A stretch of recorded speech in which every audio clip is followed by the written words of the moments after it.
Hello guys, welcome back to my channel and happy new year. Since we've not met in 2025, happy new year to you. I hope this year brings us good news, brings us greater opportunities, right? Okay, so let me just get straight to today's topic. Today we're talking about cost of living in Portugal. I know that has been the headache of a lot of people, right?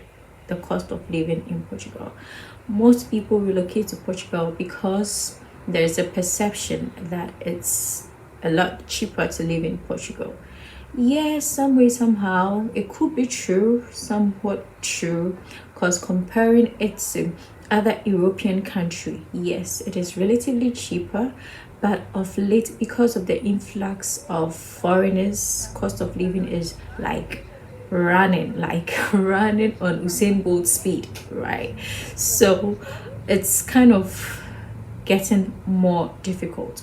So today I'm going to break down on the cost of living here to at least give you an idea of how to manage your expenses if you're here or if you're planning on coming to Portugal, right?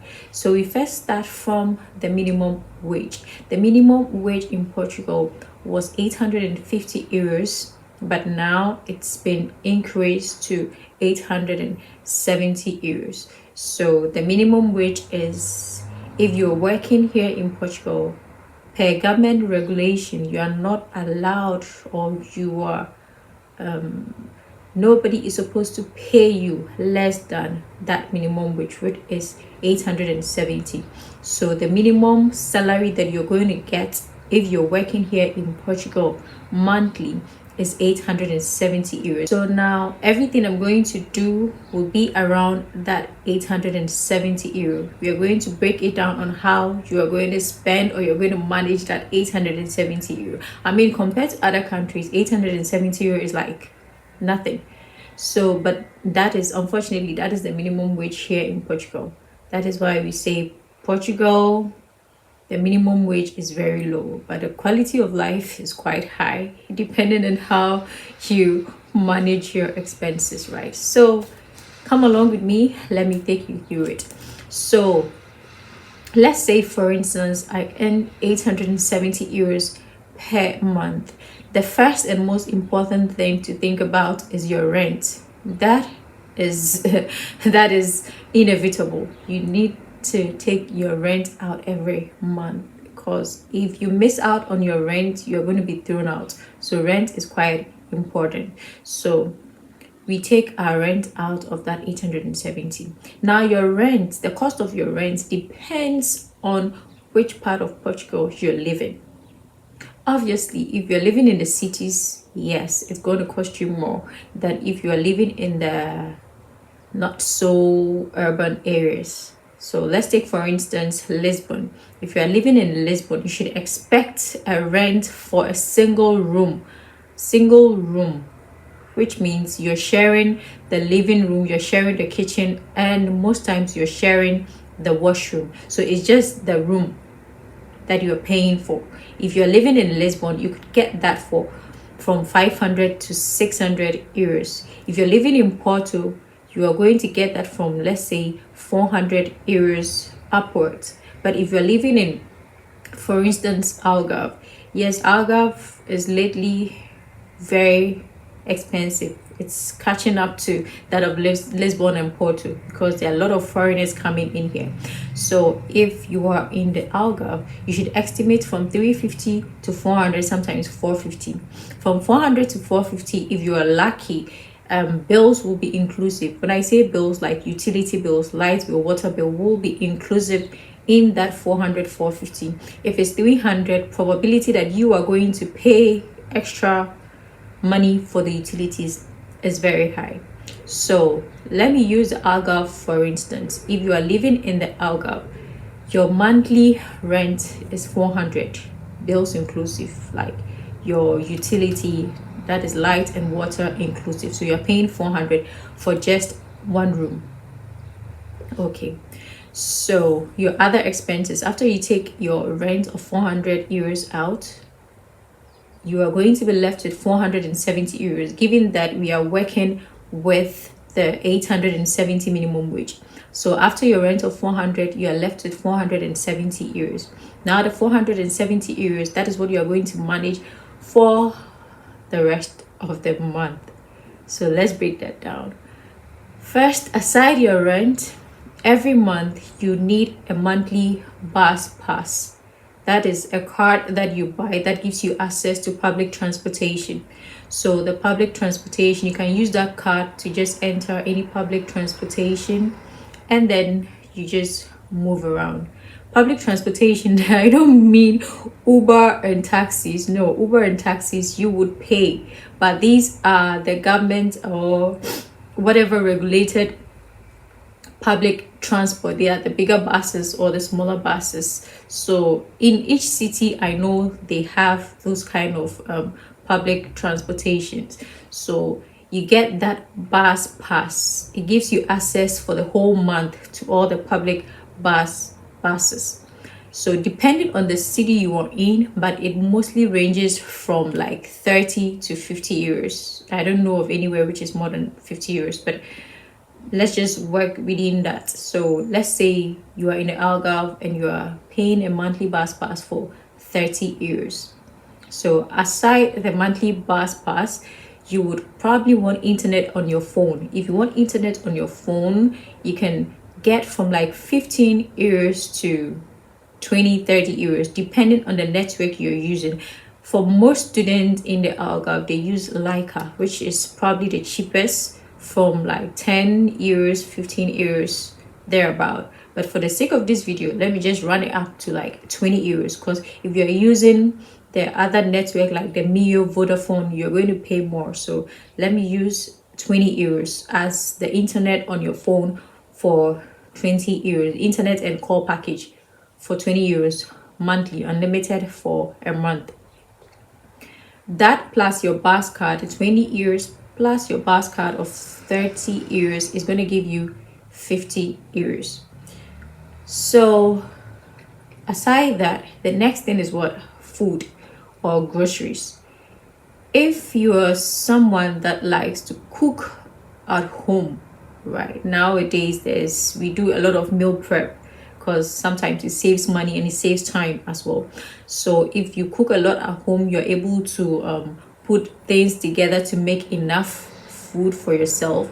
You can budget for monthly groceries as 150 euros. You can get a lot of groceries from that. If you manage it enough, you can spend that, or you can live on that for the month. Of course, you might 1 or 2 days purchase a few little things, but for 150 euros, if you're able to cook or manage it to cook, you'll be able to go through the month with it. So for groceries, let's say 150 euros.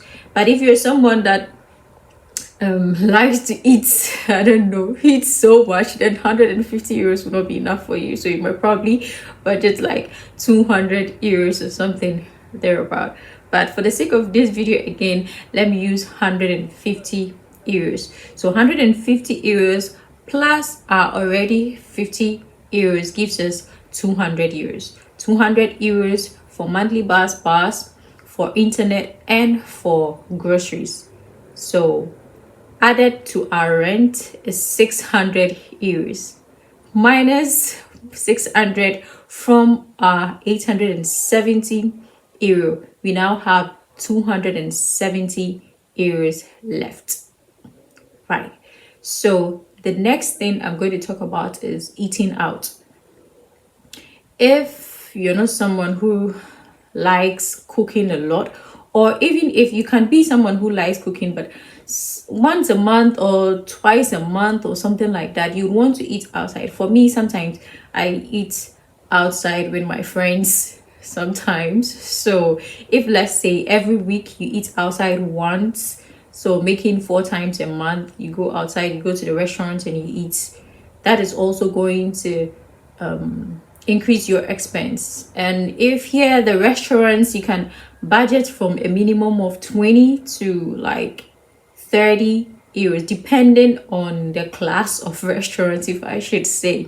Of course, if you go to McDonald's, you get like 10 euros or something, but a little higher than McDonald's, you should budget from like 20 euros. And of course there are the high-end restaurants where you should be looking at the 50-70 euros thereabout. For the sake of this video, again, I'm going to use, like, let's say the normal restaurants where you get a Portuguese nice serving food, or whichever food that you prefer, you would get from there. So budget's like 25 euros. Yeah, 25 euros for a middle class restaurant. It's good enough. So if for me, I eat like once a week outside if I'm in a good mood. Once a week in a restaurant, 4 times in a month is going to cost like 100 euro. So you add that 100 euro to your budget as well. Now our money is left with 170 euros. So basically, like for someone like me, that is my entire expenses. Of course, I do shopping a little almost every month. So if I add shopping, the things I buy, like clothes, shoes, bags, the things I buy for like clothing, if I add that to it, then that 170 left, I would have like 70 or 50 or something left.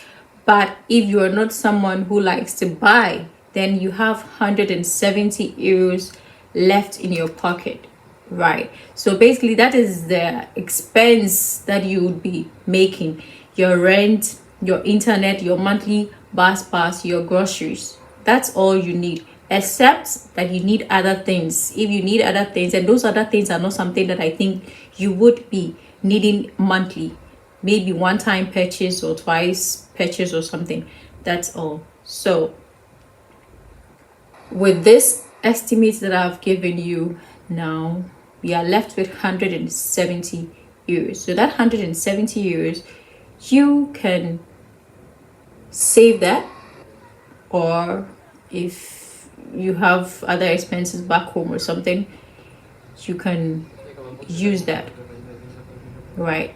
So given the minimum wage, this is how I break it down, or this is the expense that I make monthly. Someone's own could be less, someone's own could be more, but like I said, this was designed, or I designed this to fit into that 870 minimum wage, because a lot of people talk about the fact that the minimum wage is so low, and are they able to survive, are they going to survive on that minimum wage and all stuff like that. That is why I came up with this video, to break it down for you, to know that yes, the minimum wage is low, but it's not something that would not be enough for you, or you have to, you'll be in the deficit or in the negative at the end of the month. No. And that also depends on how you manage your expenses. For instance, if you're living in Lisbon and you're paying for a room for 500 rent leaves you with just 370. Of course, that 370, you have to find a way to manage that 370. If you are living somewhere in Braga or something, that you are paying for a room for 250, it leaves you with 620. So depending on where, like I say, depending on which part of Portugal you are staying or you are living, you can manage to get something at the end of the month. But nonetheless, if you're lucky enough, you can work 2 jobs. If you get 2 jobs, then you can pay, or you can have enough money left to live a good life, or a very comfortable life, if I should put it. So it depends. And someone would ask me, is it easy to get 2 jobs? Because even one job is not that easy. Yes, it's not easy to get 2 jobs, but it is possible, right? It's not easy doesn't mean it's impossible. It is possible. Some people are having 2 jobs. So depending on the effort you put in looking for the job, and your strength to be able to work like 12 hours, 16 hours, or how many ever hours that you can work to make that extra money. So it is possible. So yeah, if you have any question, you can just leave it in the comments section, and then I'll either make a video about it or I would answer directly to you. So this is how we manage, or how I manage, the minimum wage in Portugal. All right, thank you so much for watching, and in my subsequent videos, stay tuned for what I'm going to talk about. Okay, until then, ciao.